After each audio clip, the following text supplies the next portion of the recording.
Okay, and we are live. Thank you again for checking out this second episode of the Kid Writers Webcast. And this is a webcast that airs every Monday we're starting a little late today, but normally we start at 2 p.m. every Monday and go for 20 minutes, half hour, 40 minutes, whatever. It dictates what we're talking about. In the first webcast, I gave an introduction, talked about a bunch of different things about writing, how I came to start Kid Writers Magazine, which is a magazine that me and a few of my Kid Writer colleagues have started and are sending out now. This is an issue of it right here. So we've got it printing, and you can order the magazine at kidwriters.org. It's the only writing magazine in the world managed by kids, for kids. And for one issue, it costs $12.99. And then I'd recommend getting a subscription. It costs $69.99. And then you can also get an e-edition or an e-subscription. It costs less as well if you prefer that. It's a really great tool for kids who are into writing, because we've got like interviews, we've got writing tips here, we've got 7 awesome stories here written by kids, and then kids can send in their own stories to our magazine and get published themselves. So it's a really great thing. It's the kind of thing I wish I had when I was a kid, or I guess it's kind of a kid, but when I was younger, when I was like 8 or 12, the magazine's geared to people age 6 to 12. So like when I was in that age, I wish I had something like this to help me write, because truthfully, there haven't been that many opportunities for kid writers, and that's why we're trying to create them. So again, you can go to kidwriters.org to get more information on that. And you can watch the first webcast also. We talk about that. I also read a story called The Youngest Professional Writer in the World, which gives a lot of background about Kid Writers Magazine and why we decided to start it. So in this episode, I'm going to talk about why is writing important. So obviously, I created this magazine along with my friends. So obviously, we consider writing pretty important. I mean, after all, starting this whole big business, a magazine, and this magazine has, it's a 20,000 word magazine. So it's a pretty big undertaking, and we're releasing 6 issues a year. So we're obviously putting a lot of stock in writing and think it's very important. So why is it that kid writing is so important? Well, first, I could make a distinction between 2 types of writing. So I think good writing is important. So I'm not just talking about any old writing, because anybody could write, obviously, but what matters is meaningful. So you'll notice if you look on my book review website, readswritersparadise.com, I'm very critical of books that are very negative or that I don't think express positive values. So for me, writing is an art, and it's equal to any other art. So, well, there are other arts like painting and that kind of stuff. For me, I think writing is the greatest art personally, because, okay, paintings are nice and you can get stuff from them, but you can't really communicate through a painting. I mean, if you read like Shakespeare, you get a profound communication that you can't get as much through a painting. I mean, okay, I guess there are paintings like on the Sistine Chapel, those you get a pretty big communication. But in general, I think that, at least it might just be my perspective, but for me, I think that books and writing is the best form of communicative art, because, okay, so if I get a painting, I hang it up, okay, it's beautiful and all that, but I mean, it's not going to change my life, a painting. Maybe some people it would, I don't know, but for me, it's easy for a book to change my life, and books routinely change my life. So it's an art, and it's expressing what's good. So if, for example, somebody was depraved and they're writing just negative stuff, it's similar that if someone was only painting like pictures of sewers, that's not important at all, and there's a lot of writing like that. Especially that's why I characterize Kid Writers magazine as a middle grade magazine, because it's not young adult, because so much young adult writing is, well, a lot of it is destructive. A lot of it has to do with death. A lot of it has to do with really dark, negative things, and a lot of it has to do, like, also a lot of it doesn't make sense. A lot of it's very emotional and stuff, but if you hold the test of it, it doesn't make sense. So you'll notice I've reviewed books where they're not logical, and so they appeal to young adults because who are not sophisticated enough to understand it. So they get swept away by the emotion of the book. They think, okay, this must be a profound book because it's emotional and it makes me have emotions, and therefore it's a good book. Well, actually, nobody understood the emotions, and all the emotions are nonsense. So that kind of writing I think is worthless. So the kind of writing I'm talking about that's important is writing as a good art. So writing as an expression of that which is good, is that which we love. So my favorite books, like middle grade books, are books like by Gordon Corman, for example, who wrote, like, for example, This Can't Be Happening at McDonald Hall. That's a book where these kids at this Canadian boarding school are in all these adventures and trying to live life to the fullest, have the most fun they can, and they get in all these adventures, and then the main character ends up like saving them with a pool. They have to raise money to get a pool in the second book, and they have all this exciting stuff. And in the third book, they're about to lose the hall, and the books are so funny and they're really exciting, so they make you want to live life. So writing to me is stuff that people enjoy, and that makes you want to live life, and that is a celebration of life. So writing as a destruction of life, well, if destruction of life is death, therefore depraved writing is equivalent to death, and reading them is therefore anti-life. Would basically be what I'm saying. So writing is, in that world, you see I talk about in the magazine, I mention how writing describes that world within your mind. And so because it is presenting an idealized world in a lot of ways, and a world that can become real. So there are a lot of things wrong with this world, a lot of negative things in this world. Okay, the world is pretty good, and things are improving, but if you take, for example, a child or a young kid, they expect to see a world of excitement, a world of love, like a world, like it was described very well in a recent book I read called Maybe by Carolyn Starr Rose, where it wasn't the main point of the book, but she briefly touched upon it, how the main character Maybe and her brother will often talk about finding the place where the sky meets the earth. And so these two kids have no doubt that such a place exists, and are always looking for it, and they make a bet of who's going to find the place first where the sky meets the earth. And so this, where the sky meets the earth, is basically a metaphor for a place of peace, a place of beauty, a place where only good is possible.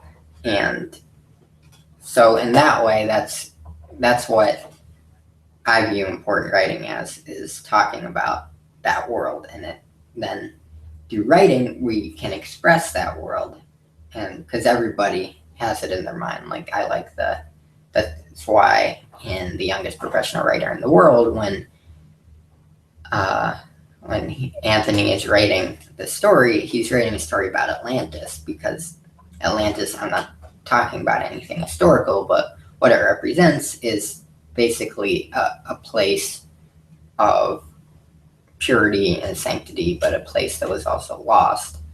And that's what we're basically talking about, like a place where people imagine that is really great. So it's a celebration of life and life in a way that's greater than, in a lot of ways, greater than the world we have here, but it's the world that we imagine can exist.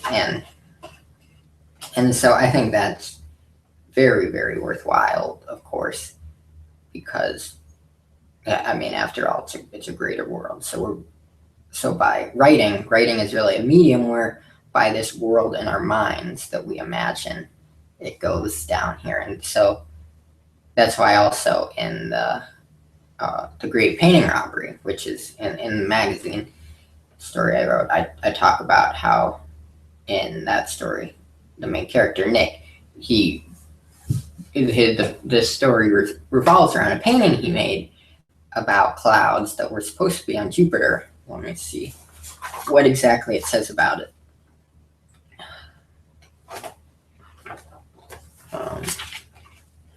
Okay.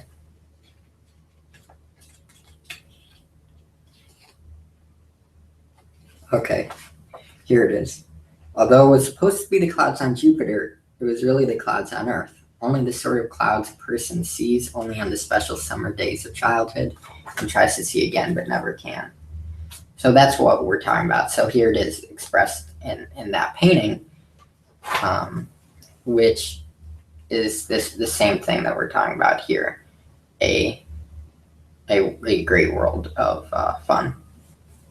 And then this is also mentioned as a side note. This is mentioned in Dostoevsky. Let me see if I can find the quote here. White Knights poem or novella. That's the title. Yeah, White Knights by Dostoevsky.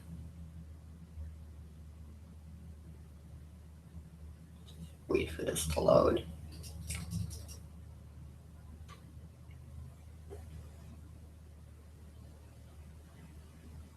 Okay, here it is.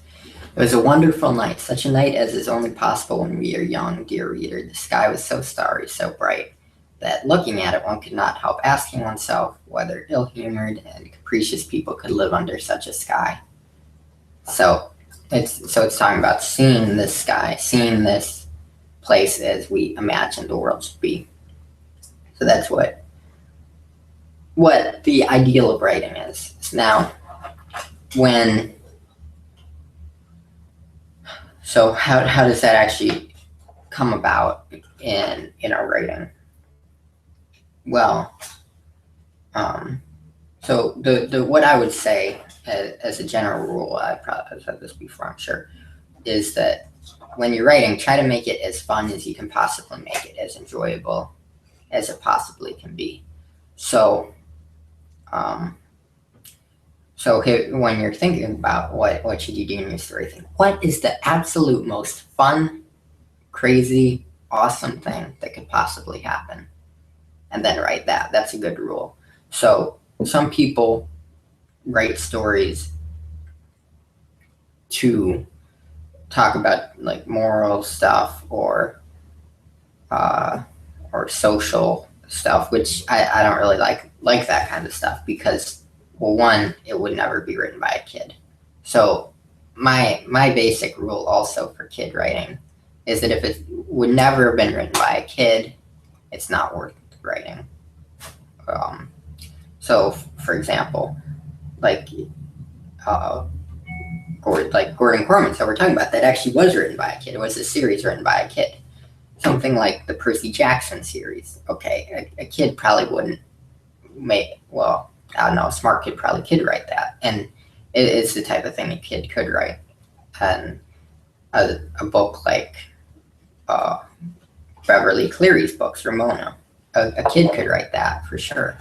So those are the types of books a kid would write. They wouldn't write books about like social, ethical issues necessarily, although some kids probably would write about some moral issues. So I mean, it's not to say you can't have moral issues in your story, but what should be important is not teaching any lesson except for the lesson of enjoyment.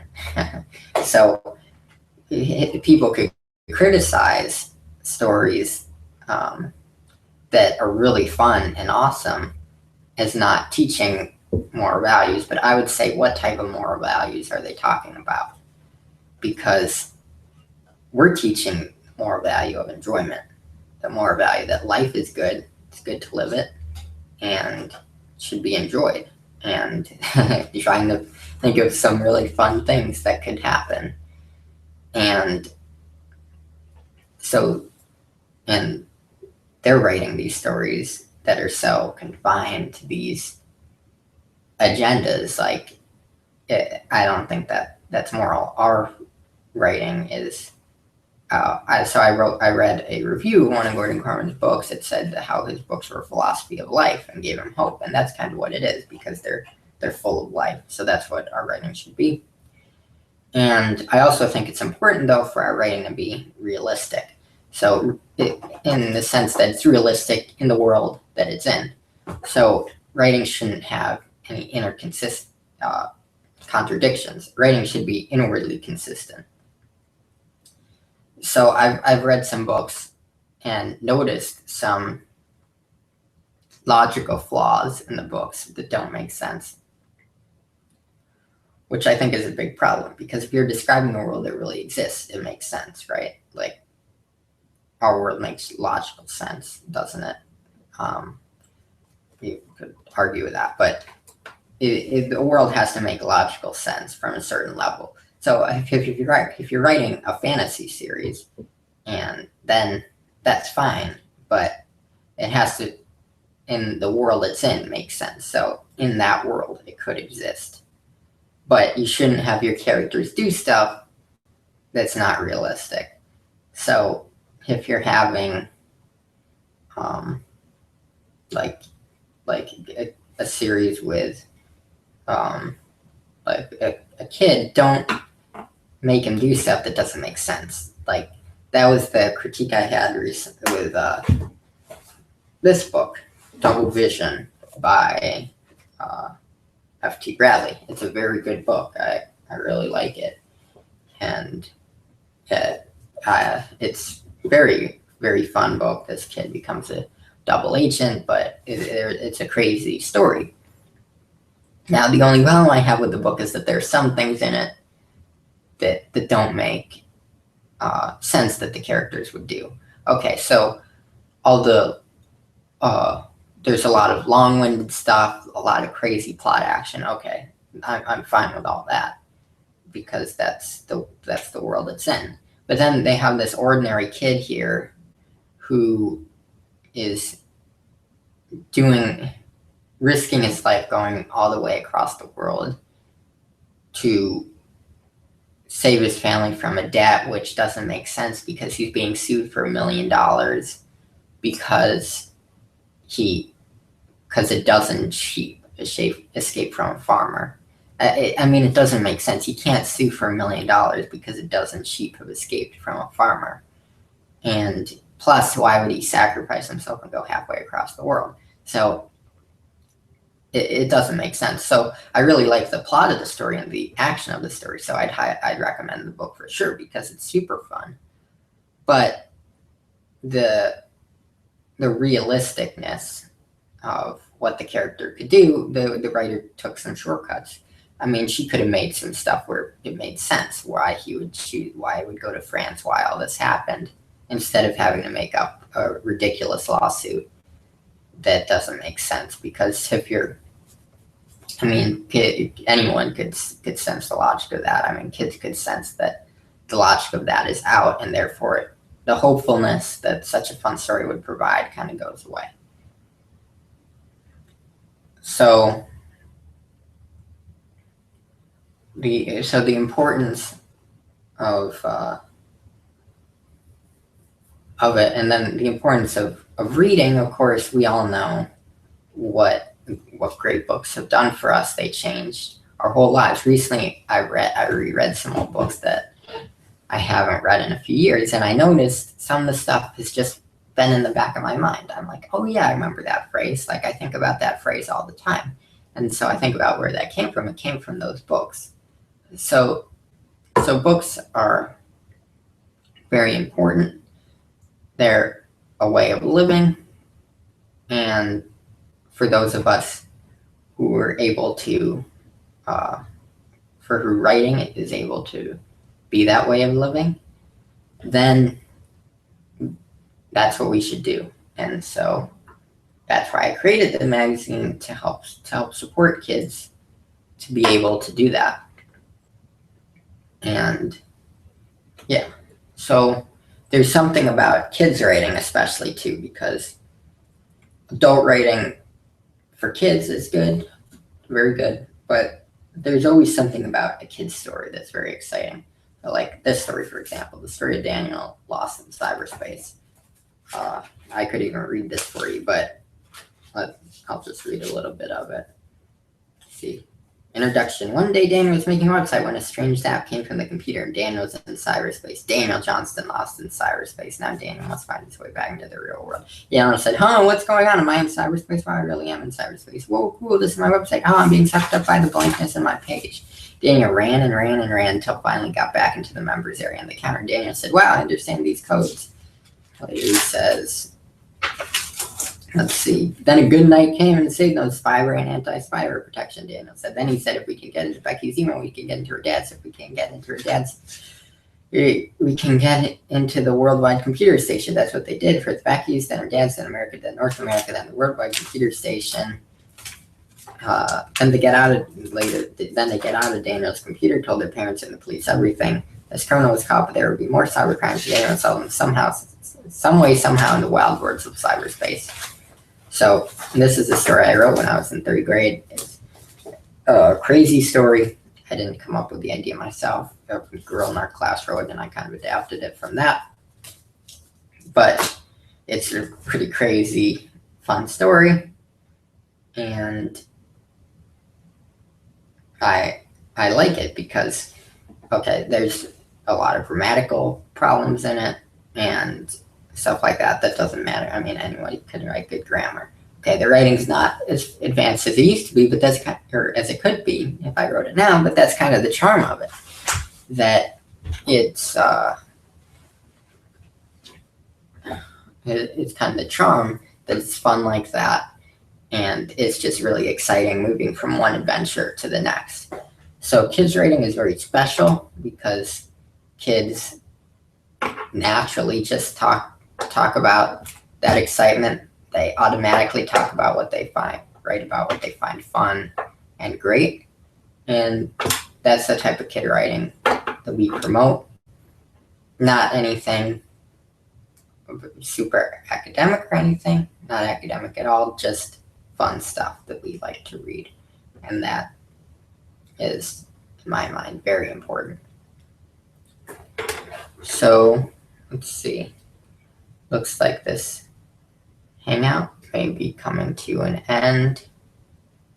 Gone on for about 20 minutes. Let's see if there's anything more to say. Well, I guess just, so writing's important, and you're a kid, you like writing, you should write. You should create your own world, create a world, and make it a great world. Make it a world that you would want to live in. Or maybe not even that you would want to live in, but that excites you, but it could scare you a little bit too. I mean, I don't know, like F.T. Bradley's book, I don't know if I want to be a double agent, but yeah, fun world, a world that excites you. Write it, and write it the best that you can, and write it just whatever you want, and then send it in to us. Get our magazine, Kid Writers Magazine. Get our writing tips, writing advice, and read our awesome stories. We have some awesome stories in here. Jack's Spy Club, Fun Spy Club, where, let's see, how did Jack and Mary solve their first court case? A boy with a crush on Mary. Now he's trying to get revenge for rejection. fun story, how they trip them up. We have this, the Cookie Man mystery. Bring a cookie tomorrow for me and I'll raise your grade by 5%, the message read. And we've got some really fun stories in here, and some of them could be written by you. So check it out, kidwriters.org, and I'll see you in the next webcast next week, Monday at 2. So thanks for watching, and